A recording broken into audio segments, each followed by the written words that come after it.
একটি আমল আছে ভাই, যে আমলটা এত বিশাল আমল যে কয়েক মিনিটে আপনি হাজার হাজার বছরের রোজা রাখা, নফল সিয়াম পালন করা, হাজার বছর নফল সালাত পড়া, নফল নামাজ পড়া সওয়াব কয়েক মিনিট আপনি অর্জন করতে পারবেন। বলবো পদ্ধতিটা? সুবহানাল্লাহ।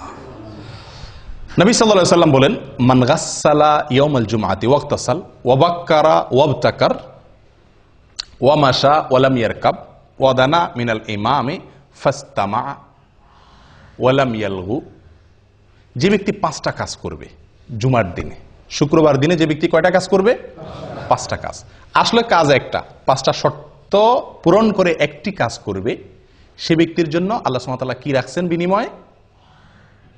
ফালাহু কান আলাহু আজ আমালু সানাতিন, তার জন্য 1 বছর আমল করার সওয়াব আল্লাহ তাআলা দিবেন। কান আলাহু বিকুল্লি খতওয়াতিন, প্রতি পদে প্রতি কদমে 1 বছরের আমলের সওয়াব। 1 বছরের কি আমলের সওয়াব সেটাও হাদিসে বলা হয়েছে, সিয়ামুহা ওয়া কিয়ামুহা আও কামা ক্বাল। 1 বছর নফল সিয়াম রাখলে, 1 বছর নফল নামাজ পড়লে যে সওয়াব হবে, 1 বছর 365টা নফল রোজা, 1 বছর তো 365 রাখাও যায় না, এই 1 বছরের নফল রোজা এবং 1 বছরের নফল নামাজের সওয়াব পাওয়া যাবে প্রতি কদমে। জুমার দিনে আপনার বাসা থেকে মসজিদে আসতে কত কদম দূরত্ব আছে সেটা আপনি যদি ধরেন 100 কদম দূরত্ব থাকে, এরকম তো আমাদের সবার এর বেশি থাকে, বরং 100 কদম দূরত্ব থাকে, আর 100 কদম হেঁটে আপনি মসজিদে আসছেন, 5 শর্ত পূরণ করে আপনি মসজিদে আসছেন 100 কদম পূরণ করে, তাহলে ওই জুমার দিনে ওই কয়েক মিনিট যে আপনি হেঁটে আসলেন, তার বিনিময়ে আপনি 100 কদমের বিনিময়ে কত বছরের নফল রোজা সওয়াব পাইলেন? 100 কদমের বিনিময়ে 100 বছর, 100 বছর নফল রোজা, 100 বছর নফল সালাতের সওয়াব পাইলেন ওই কয়েক মিনিটে।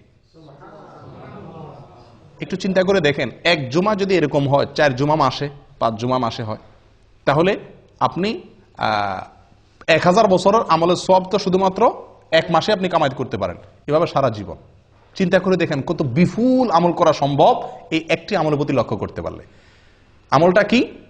জুমার দিনে গোসল করা সুন্দর করে, আগে মসজিদে আসা, আগে উঠা এবং মসজিদে আগে আসা। 3 নম্বর হলো পায়ে হেঁটে মসজিদে যাওয়া, গাড়িতে বা বাহনে না চড়া, একান্ত অসুবিধা না থাকলে পায়ে হেঁটে যাওয়া। 4 নম্বর হলো ইমামের কাছাকাছি চলে যাওয়া, দূরে না বসা, সামনাসামনি বসা, কাছাকাছি বসা। 5 নম্বর হলো মনোযোগ দিয়ে খুতবা শোনা, কোনো অনর্থক কথাবার্তা না বলা। কয়টা শর্ত?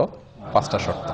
গোসল করা, আগে আসা, পায়ে হেঁটে আসা, ইমামের কাছাকাছি বসা, মনোযোগ দিয়ে খুতবা শোনা, কোনো কথাবার্তা না বলা। এই 5 শর্ত যদি পূরণ করে কি আসে, তাহলে প্রতি কদমের বিনিময়ে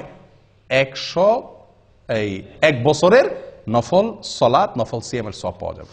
প্রিয় ভাইরা, মুহাদ্দিসিন ইকরামরা বলেন, হাদিস বিশারদ অনেক উলামা ইকরাম বলেন, যত হাদিস আসছে সওয়াবের কথা, এটাতে এই সওয়াব, এটাতে অনেক হাদিস আসছে না, শত হাজার হাদিস বর্ণিত হয়েছে। এই হাজার হাদিসের ভিতরে একটি হাদিসে পাওয়া যায় না এত অতিরিক্ত বিপুল পরিমাণ সওয়াব সংগ্রহের সুযোগ আছে যেটা এই হাদিসের মধ্যে আছে।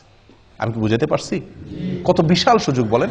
আফসোসের বিষয়, শুক্রবারে আমাদের ডিউটি নাই, এই জন্য আমরা অনেকে ঘুম থেকে উঠি বরং আরো দেরিতে, ফজর ওই দিন বরং পড়াই হয় না মসজিদে অনেকের। আগে উঠতে হবে, আগে আসতে হবে, পায়ে হয়। 5টা শর্ত পূরণ করবেন, এই বিপুল সওয়াবের ভাগীদার হতে পারবেন। আল্লাহ তাআলা আমাদের সকলকে তৌফিক দান করেন।